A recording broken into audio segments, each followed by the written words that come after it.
Welcome to Dreamful Podcast, bedtime stories for slumber. I would like to start off this episode by thanking our newest Patreon supporters, Catherine Richardson, Theodore Ricketts, Jen Hazel, and Christopher. Thank you all so much, and I hope you have the sweetest of dreams. If you would also like to contribute to the creation of Dreamful while getting access to over 20 bonus episodes and other goodies like holographic stickers and behind-the-scenes extras, please visit dreamfulstories.com, where you can find info about the show, and on the support page, there's a link to become a Patreon subscriber or make a one-time donation.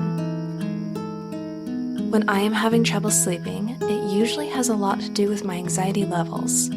That's why this episode is sponsored by BetterHelp. BetterHelp will assess your needs with a quick and comprehensive survey and match you with your own licensed professional therapist. You can start communicating in under 24 hours in a safe and private online environment with the convenience of skipping an uncomfortable waiting room. Send a message to your counselor anytime and receive timely and thoughtful responses. Plus, schedule weekly video or phone sessions.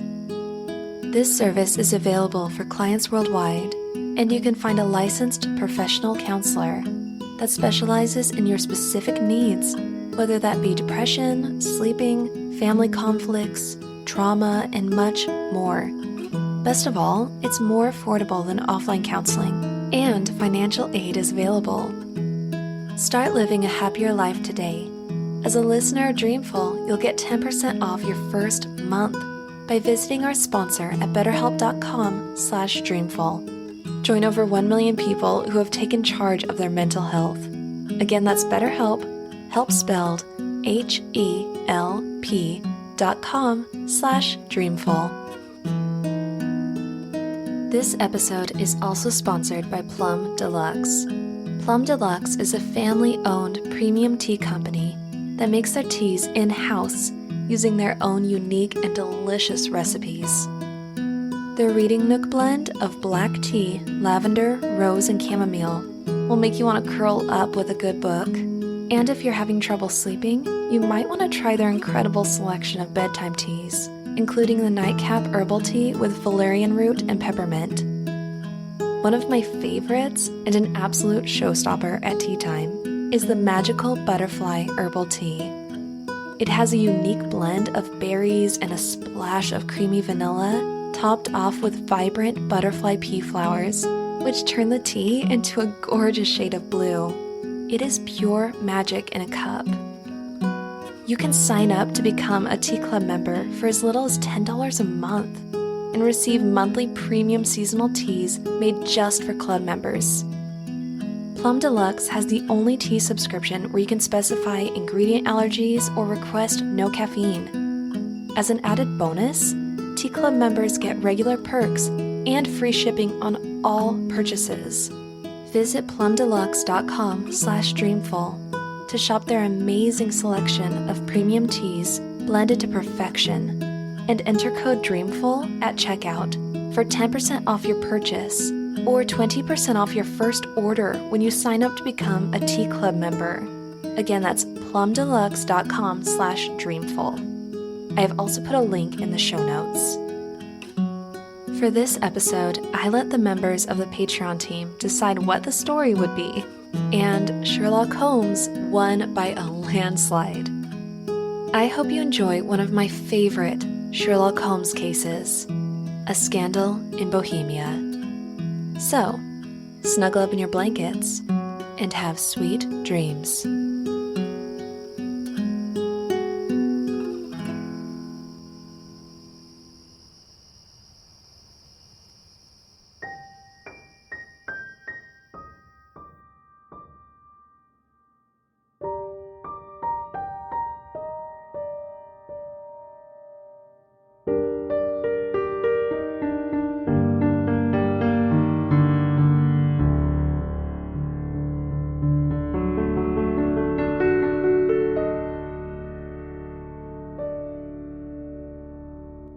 To Sherlock Holmes, she is always the woman. I've seldom heard him mention her, under any other name.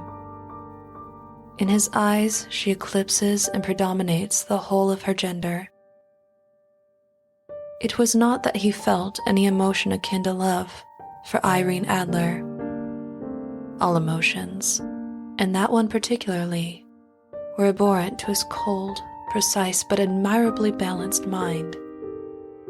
He was, I take it, the most perfect reasoning and observing machine that the world has ever seen. But as a lover, he would have placed himself in a false position. He never spoke of the softer passions. They were admirable things for the observer, excellent for drawing the veil from men's motives and actions. But for the trained reasoner to admit such intrusions into his own delicate and finely adjusted temperament was to introduce a distracting factor which might throw a doubt upon all his mental results. Grit in a sensitive instrument, or a crack in one of his own high-power lenses, would not be more disturbing than a strong emotion in a nature such as his. And yet, there was but one woman to him, and that woman was the late Irene Adler, of dubious and questionable memory.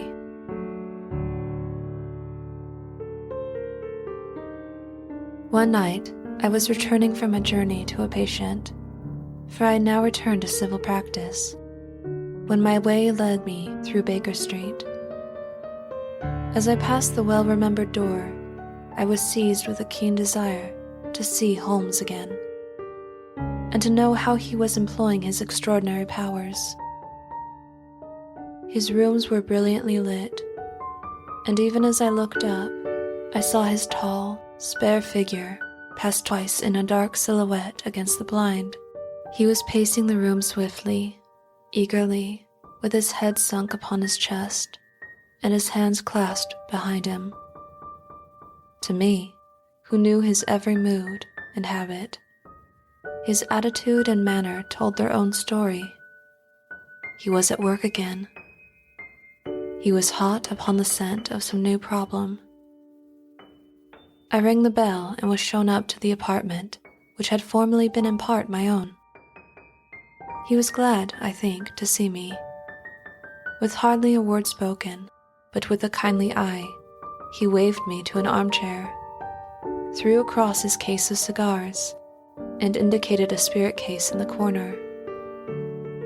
Then he stood before the fire and looked me over in a singular, introspective fashion. "Wedlock suits you," he remarked. "I think, Watson, that you have put on 7.5 pounds since I saw you." "7," I answered. "Indeed, I should have thought a little more. And in practice again, I observe." "How do you know?" "I see it, I deduce it. How do I know that you have been getting yourself very wet lately, and that you have a most clumsy and careless servant girl?" "My dear Holmes," I said, "this is too much. You would certainly have been burned had you lived a few centuries ago. It is true that I had my country walk on Thursday, and came home in a dreadful mess. But as I have changed my clothes, I can't imagine how you deduce it. As to Mary Jane, she is incorrigible, and my wife has given her notice. But there, again, I fail to see how you work it out." He chuckled to himself and rubbed his long, nervous hands together. "It is simplicity itself," he said. "My eyes tell me that on the inside of your left shoe, just where the firelight strikes it, the leather is scored by 6 almost parallel cuts. Obviously, they've been caused by someone who has very carelessly scraped around the edges of the sole in order to remove crusted mud from it.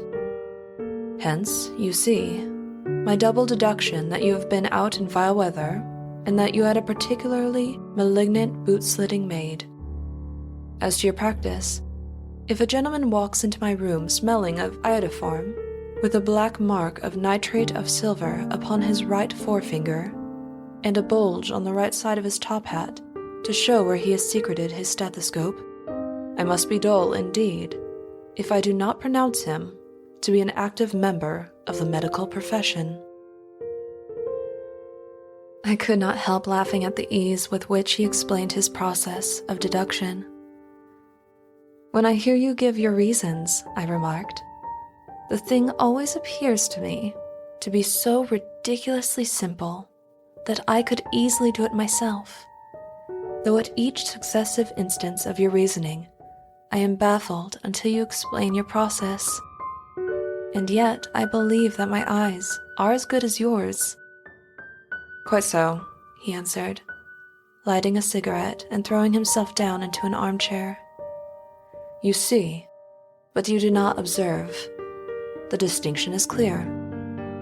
By the way, since you are interested in these little problems, and since you are good enough to chronicle one or two of my trifling experiences, you may be interested in this.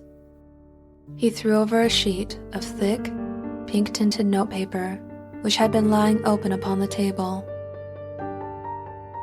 It came by the last post, he said. Read it aloud. The note was undated, and without either signature or address. It read, "They will call upon you tonight at 7:45, a gentleman who desires to consult you upon a matter of the very deepest moment. Your recent services to one of the royal houses of Europe have shown that you are one who may safely be trusted with the matters which are of an importance which can hardly be exaggerated. This account of you we have from all quarters received.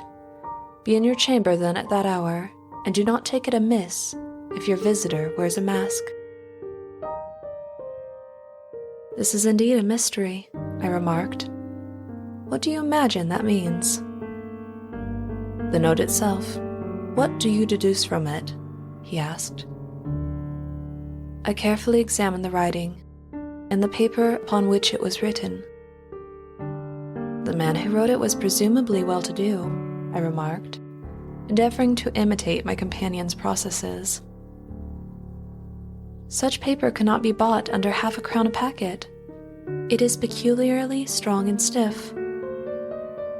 "Peculiar? That is the very word," said Holmes. "It is not an English paper at all. Hold it up to the light." I did so, and saw a large E with a small g, a P and a large G with a small t woven into the texture of the paper. "What do you make of that?" asked Holmes. "The paper was made in Bohemia," I said. "Precisely. And do you note the peculiar construction of the sentence? The man who wrote the note is a German.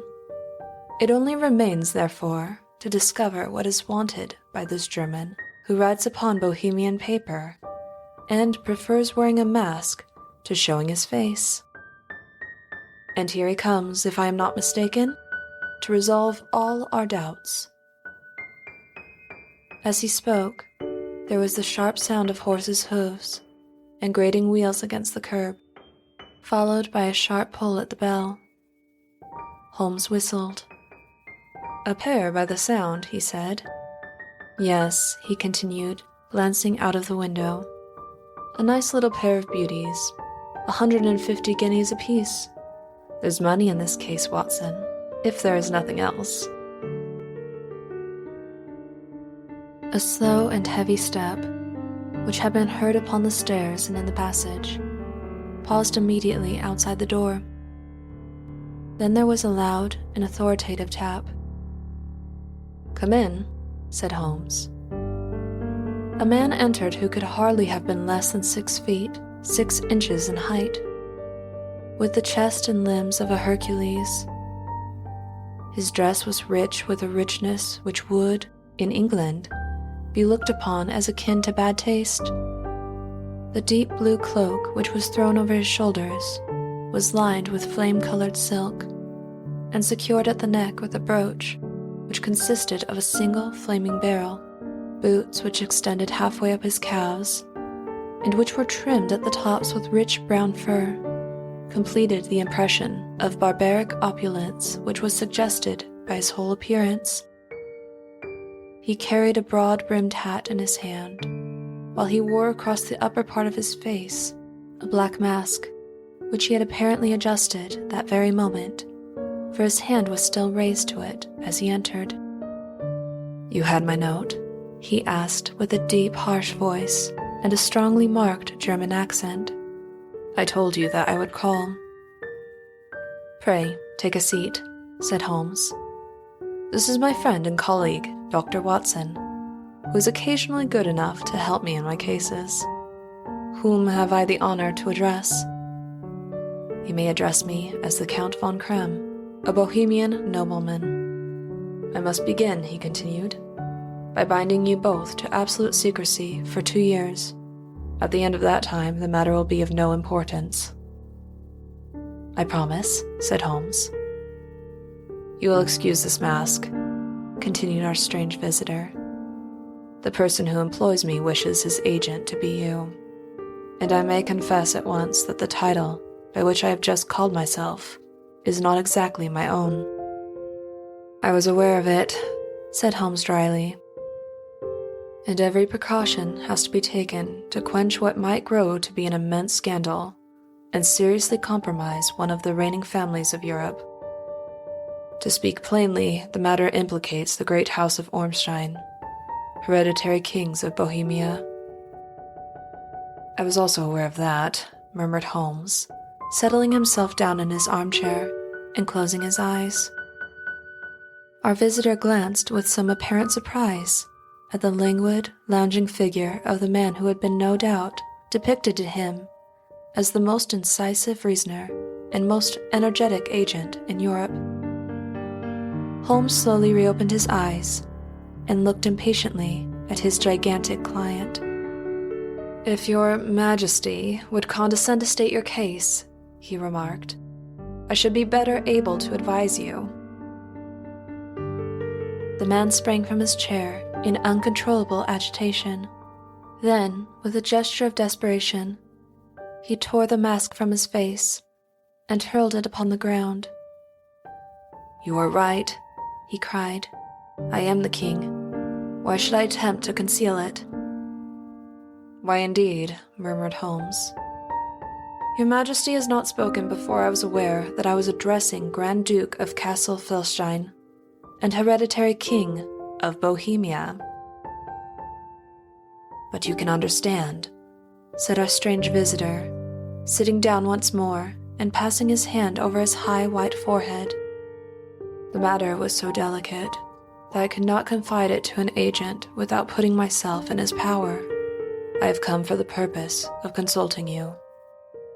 "Then consult," said Holmes, shutting his eyes once more. "Some 5 years ago, during a lengthy visit to Warsaw, I made the acquaintance of the well-known adventuress, Irene Adler.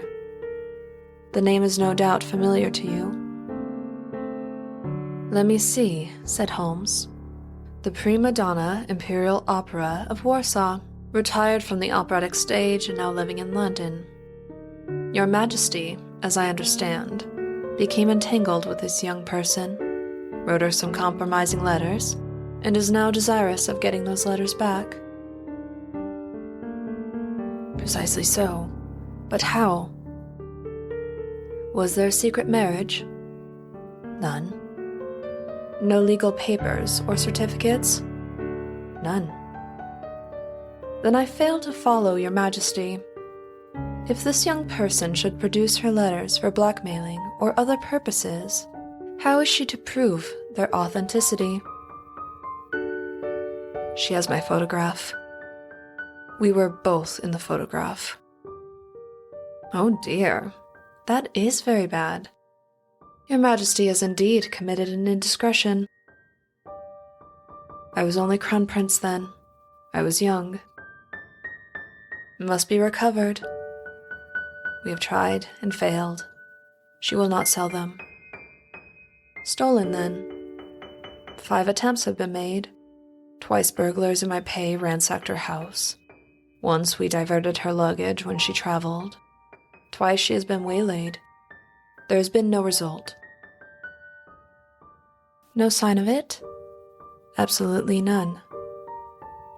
And what does she propose to do with the photograph? To ruin me.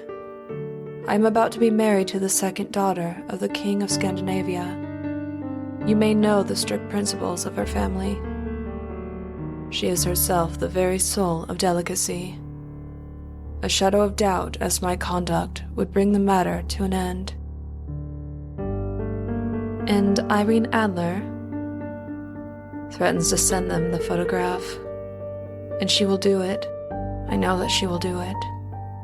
You do not know her, but she has a soul of steel. She has the face of the most beautiful of women and the mind of the most resolute of men. Rather than I should marry another woman, there are no lengths to which she would not go. None. You are sure that she has not sent it yet? I am sure. And why? Because she has said that she would send it on the day when the betrothal was publicly proclaimed. That will be next Monday. Oh, then we have 3 days yet, said Holmes with a yawn. That is very fortunate, as I have 1 or 2 matters of importance to look into just at present. Then, as to the money? The king took a heavy leather bag from under his cloak and laid it on the table. There are 300 pounds in gold and 700 in notes, he said. Holmes scribbled a receipt upon a sheet of his notebook and handed it to him. And Irene's address? He asked. Is Briny Lodge, Serpentine Avenue, St. John's Wood. Then good night, Your Majesty, and I trust that we shall soon have some good news for you. And good night, Watson, he added, as the wheels of the royal carriage rolled down the street. If you will be good enough to call tomorrow afternoon at 3 o'clock, I should like to chat this little matter over with you.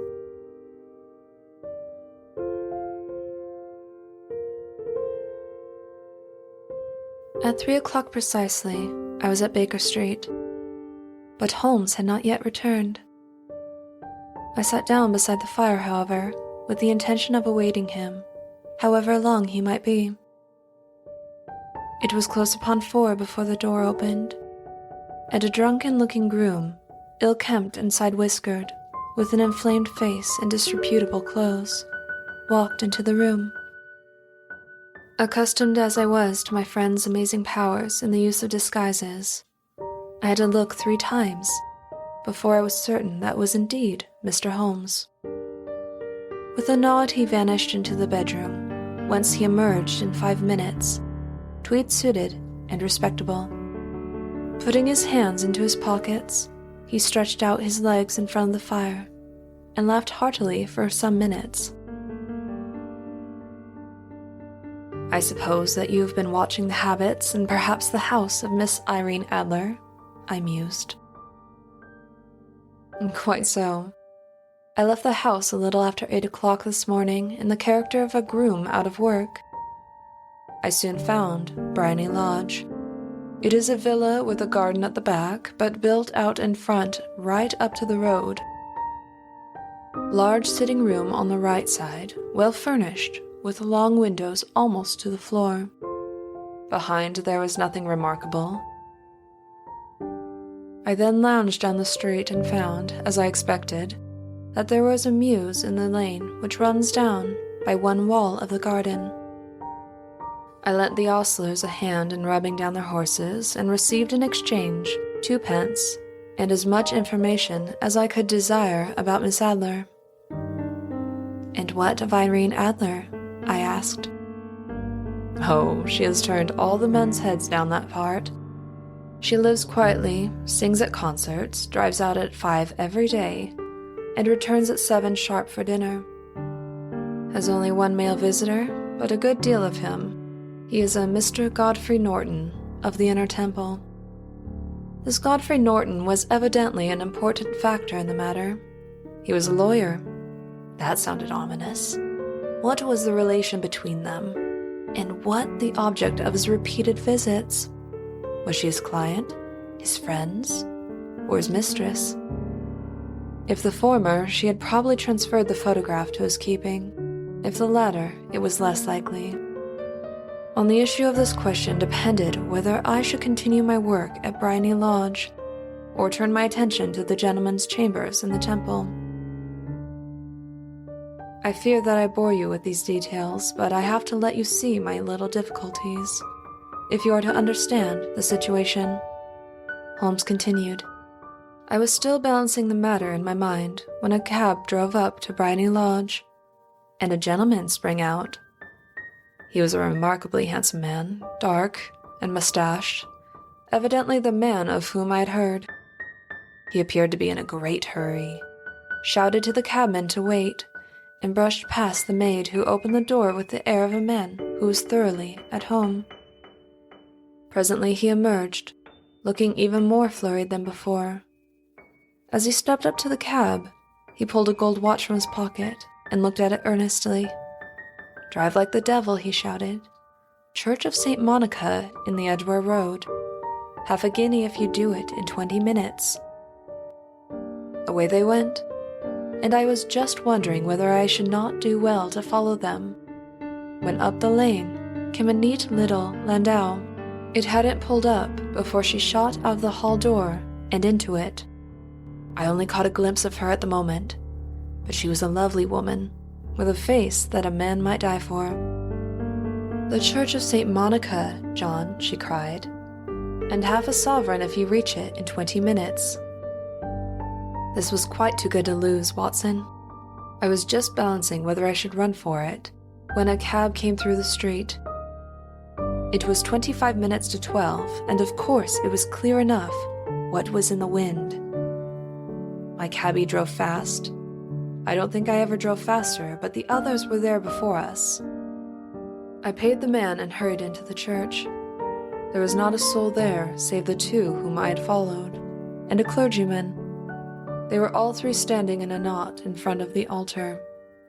Suddenly, to my surprise, the three at the altar faced round to me, and Godfrey Norton came running as hard as he could towards me. He cried, "You'll do. Come, come." I was half dragged up to the altar, and before I knew where I was, I found myself mumbling responses which were whispered in my ear, and vouching for things of which I knew nothing, and generally assisting in the secure tying up of Irene Adler, spinster, to Godfrey Norton, bachelor. It was all done in an instant, and there was the gentleman thanking me on the one side and the lady on the other. It was the most preposterous position in which I have ever found myself in my life, and it was the thought of it that started me laughing just now. This is a very unexpected turn of affairs, I said. And what then? Well, I found my plans very seriously menaced. It looked as if the pair might take an immediate departure, and so necessitate very prompt and energetic measures on my part. At the church door, however, they separated. I shall drive out in the park at 5 as usual, she said as she left him. I heard no more. They drove away in different directions, and I went off to make my own arrangements. By the way, Doctor, I shall want your cooperation. I shall be delighted. You don't mind breaking the law? Not in the least. Nor running a chance of arrest? Not in a good cause? Oh, the cause is excellent. Then I am your man. But what is it you wish? It is nearly 5 now. In 2 hours we must be on the scene of action. Miss Irene, or Madame, rather, returns from her drive at 7. We must be at Bryony Lodge to meet her. And what then? You must leave that to me. I have already arranged what is to occur. There's only one point on which I must insist. You must not interfere, come what may. You understand? There will probably be some small unpleasantness. Do not join in it. It will end in my being conveyed into the house, 4 or 5 minutes afterwards, the sitting room window will be open. You are to station yourself close to that window. You are to watch me, for I will be visible to you. And when I raise my hand, like so, you will throw into the room what I give you to throw, and will, at the same time, raise the cry of fire. It is nothing very formidable, he said, taking a long cigar-shaped roll from his pocket. It is an ordinary plumber's smoke rocket, fitted with a cap at either end to make it self-lighting. Your task is confined to that. When you raise your cry of fire, it will be taken up by quite a number of people. You may then walk to the end of the street, and I will rejoin you in 10 minutes. I hope that I have made myself clear. I am to get near the window, to watch you, and at the signal, to throw in this object, then to raise the cry of fire, and to wait for you at the corner of the street. Precisely. I think perhaps it is almost time that I prepare for the new role I have to play.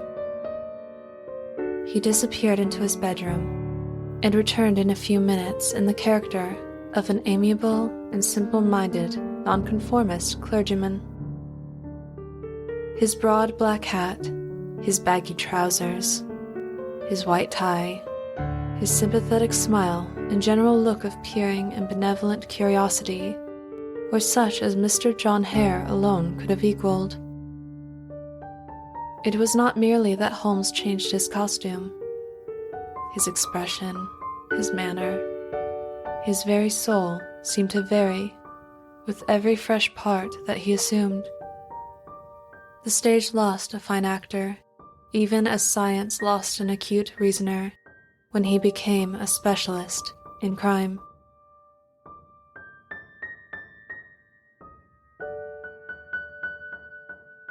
It was 6:15 when we left Baker Street, and it still wanted 10 minutes to the hour when we found ourselves in Serpentine Avenue. It was already dusk, and the lamps were just being lighted as we paced up and down in front of Briony Lodge, waiting for the coming of its occupant. The house was just as I had pictured it from Sherlock Holmes's succinct description, but the locality appeared to be less private than I expected. On the contrary, for a small street in a quiet neighborhood, it was remarkably animated.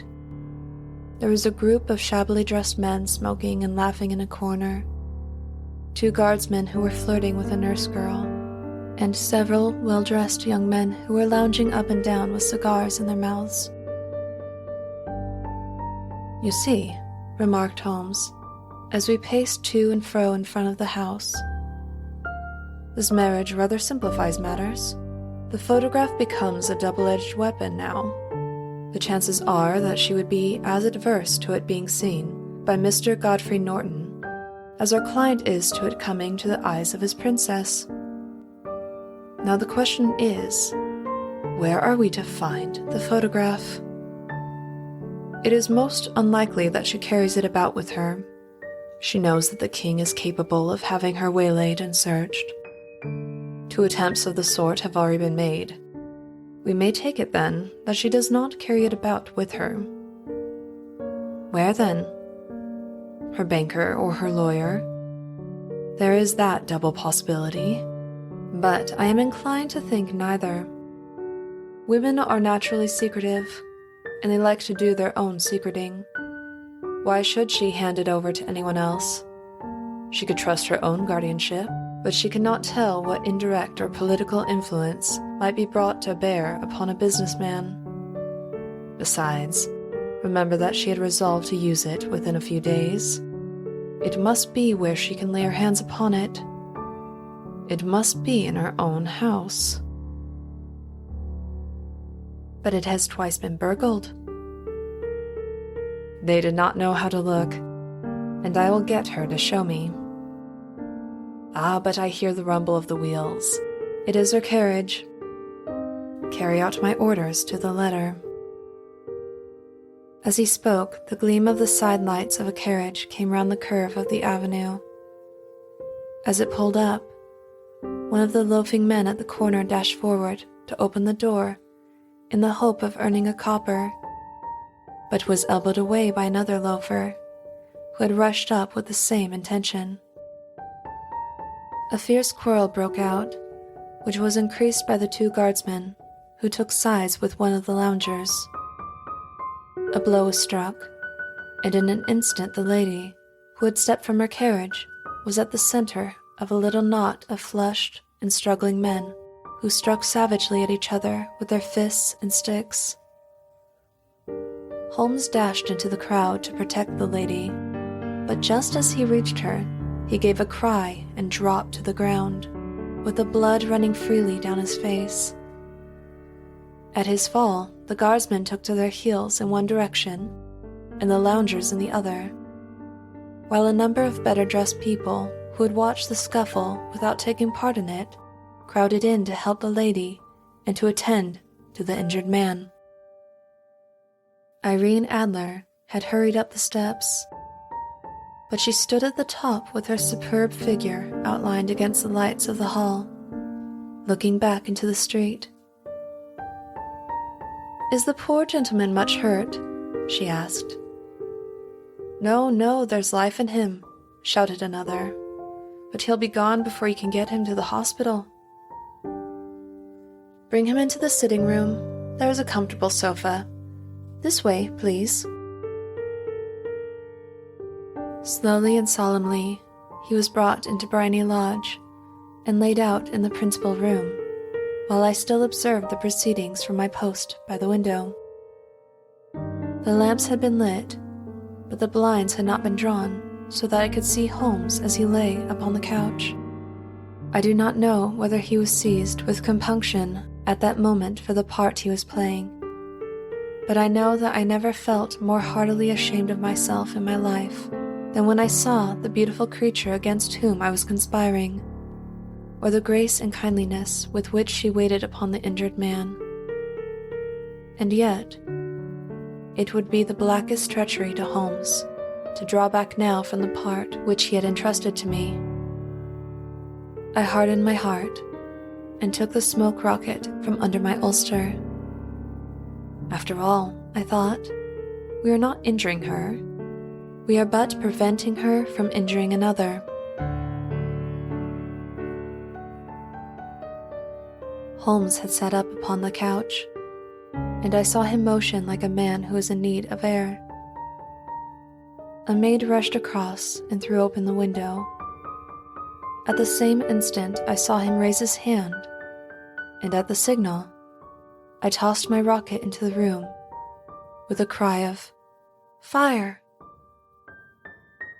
The word was no sooner out of my mouth than the whole crowd of spectators, well-dressed and ill, gentlemen, ostlers, and servant maids, joined in a general shriek of "Fire!" Thick clouds of smoke curled through the room and out at the open window. I caught a glimpse of rushing figures, and a moment later the voice of Holmes from within assuring them that it was a false alarm.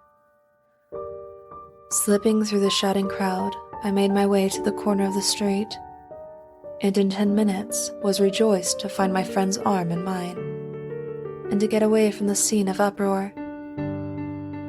He walked swiftly and in silence for some few minutes, until we had turned down one of the quiet streets which lead towards the Edgware Road. "You did it very nicely, Doctor," he remarked. "Nothing could have been better. It is all right. You have the photograph?" "I know where it is." "And how did you find out?" "She showed me, as I told you she would," he said, laughing. "The matter was perfectly simple. You, of course, saw that everyone in the street was an accomplice. They were all engaged for the evening." "I guessed as much." "Then, when the row broke out, I had a little moist red paint in the palm of my hand. I rushed forward, fell down, clapped my hand to my face, and became a piteous spectacle. It is an old trick. She was bound to have me in. What else could she do? And into her sitting room, which was the very room which I suspected, It lay between that and her bedroom, and I was determined to see which. They laid me on a couch. I motioned for air. They were compelled to open the window, and you had your chance. How did that help you? I asked. It was all important. When a woman thinks that her house is on fire, her instinct is at once to rush to the thing which she values most. A married woman grabs at her baby. An unmarried woman reaches for her jewel box. Now it was clear to me that Our Lady of today had nothing in the house more precious to her than that photograph. She would rush to secure it. The alarm of fire was admirably done. She responded beautifully. The photograph is in a recess behind a sliding panel, just above the right bell pull. She was there in an instant, and I caught a glimpse of it as she half drew it out. When I cried out that it was a false alarm, she replaced it, glanced at the rocket, rushed from the room, and I have not seen her since. And now? I asked. Our quest is practically finished. I shall call with the king tomorrow, and with you if you care to come with us. We will be shown into the sitting room to wait for the lady, but it is probable that when she comes she may find neither us nor the photograph. It might be a satisfaction to His Majesty to regain it with his own hands. And when will you call? At 8 in the morning, so that we shall have a clear field.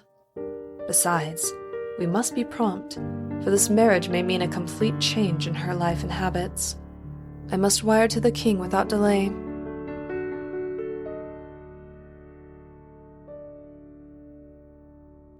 We had reached Baker Street and had stopped at the door. He was searching his pockets for the key when someone passing said, "Good night, Mr. Sherlock Holmes." There were several people on the pavement at the time, but the greeting appeared to come from a slim youth in an ulster who had hurried by. "I've heard that voice before," said Holmes, staring down the dimly lit street. "I wonder who on earth that could have been."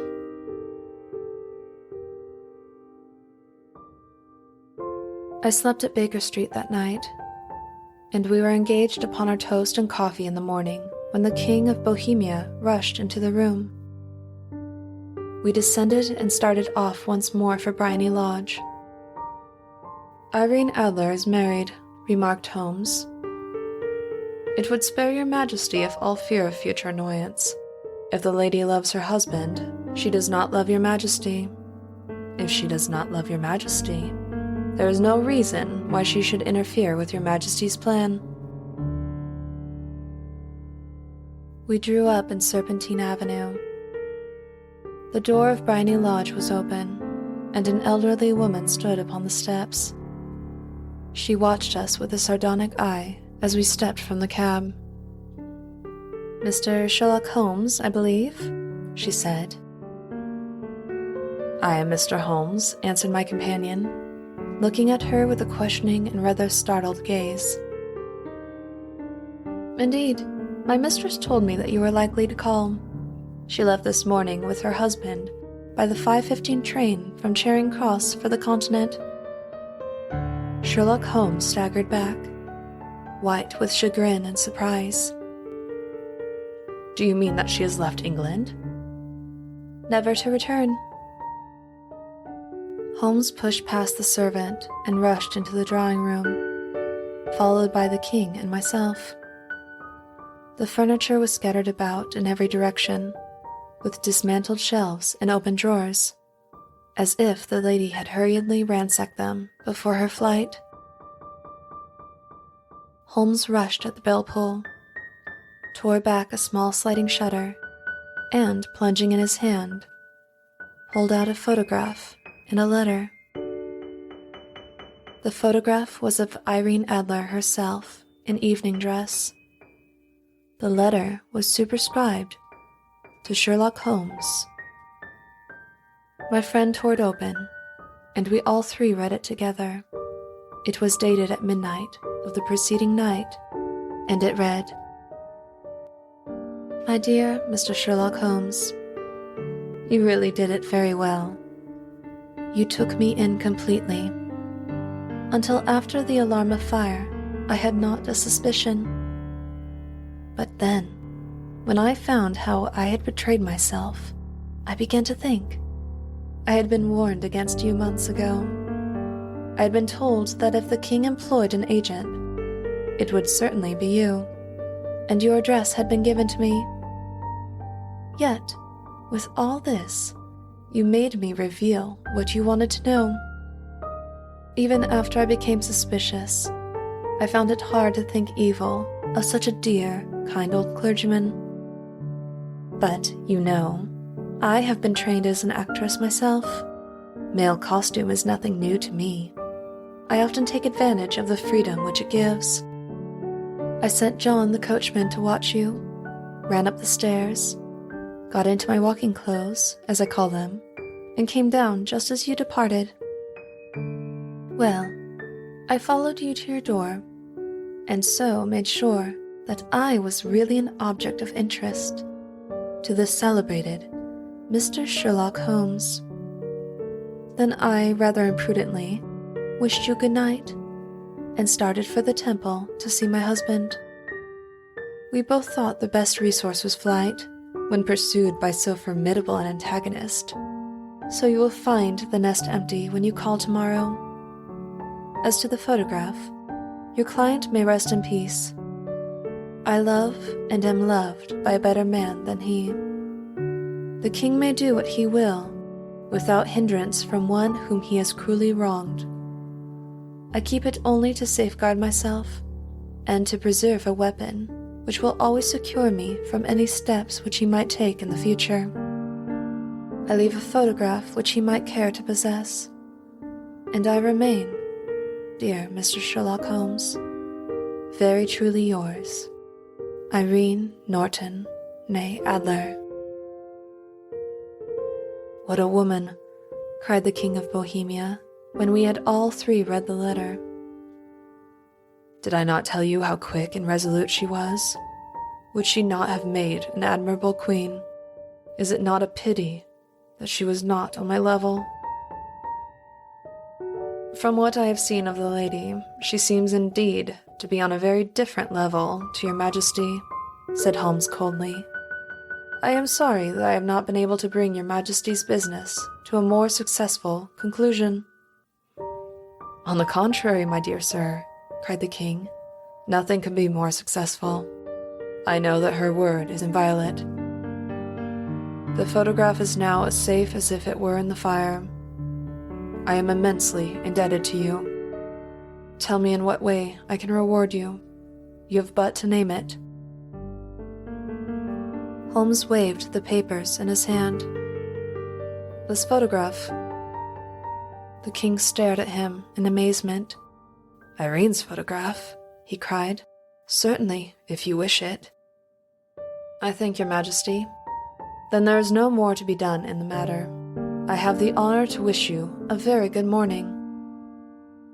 He bowed, and, turning away without observing the hand which the king had stretched out to him, he set off in my company for his apartment. And that was how a great scandal threatened to affect the kingdom of Bohemia, and how the best plans of Mr. Sherlock Holmes were beaten by a woman's wit. And when he speaks of Irene Adler, or when he refers to her photograph, it is always under the honorable title of the woman.